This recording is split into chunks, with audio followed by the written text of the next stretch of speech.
In a trial, a southern small-town prosecuting attorney called his first witness, a grandmotherly, elderly woman, to the stand. He approached her and asked, "Mrs. Jones, do you know me?" She responded, "Why, yes, I do know you, Mr. Williams. I've known you since you were a boy, and frankly, you've been a big disappointment to me. You lie, you cheat on your wife, and you manipulate people and talk about them behind their backs. You think you're a big shot when you haven't the brains to realize you'll never amount to anything more than a two-bit paper pusher. Yes, I know you." The lawyer was stunned. Not knowing what else to do, he pointed across the room and asked, "Mrs. Jones, do you know the defense attorney?" She again replied, "Why, yes, I do. I've known Mr. Bradley since he was a youngster, too. He's lazy, bigoted, and he has a drinking problem. He can't build a normal relationship with anyone, and his law practice is one of the worst in the entire state. Not to mention he cheated on his wife with 3 different women. One of them was your wife." "Yes, I know him."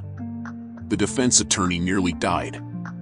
The judge asked both counselors to approach the bench and, in a very quiet voice, said, "If either of you idiots asks her if she knows me, I'll send you both to the electric chair."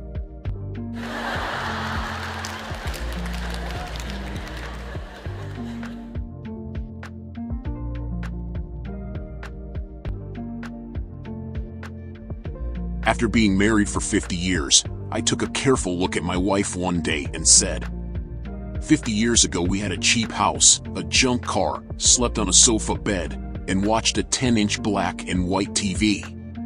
But hey, I got to sleep every night with a hot 23-year-old girl.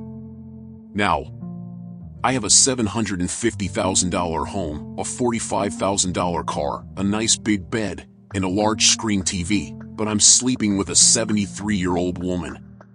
So I said to my wife, "It seems to me that you're not holding up your side of things." My wife is a very smart woman. She told me to go out and find a hot 23-year-old girl, and she would make sure that I would once again be living in a cheap house, driving a junk car, sleeping on a sofa bed, and watching a 10-inch black and white TV.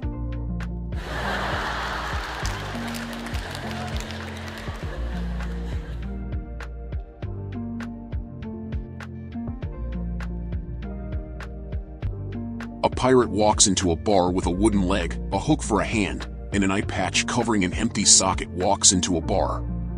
After a couple drinks, he's chatting it up with fellow patrons when one finally asks what has been on everyone's mind.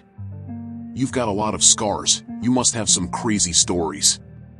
How did you lose your leg?" The pirate looks down at his peg leg and says, "I saw the cannon fire, and before I could move it took me leg clean off." "And how about your hand?" the curious man pressed on. The pirate raised his hook and looks at it angrily as he replies, "Was the tastiest crocodile I ever cooked."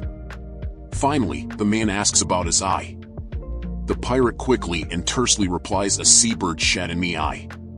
The man thinks about that for a second and says, "Surely you could just rinse that out with some seawater?" "Yar, it was the first day with me hook."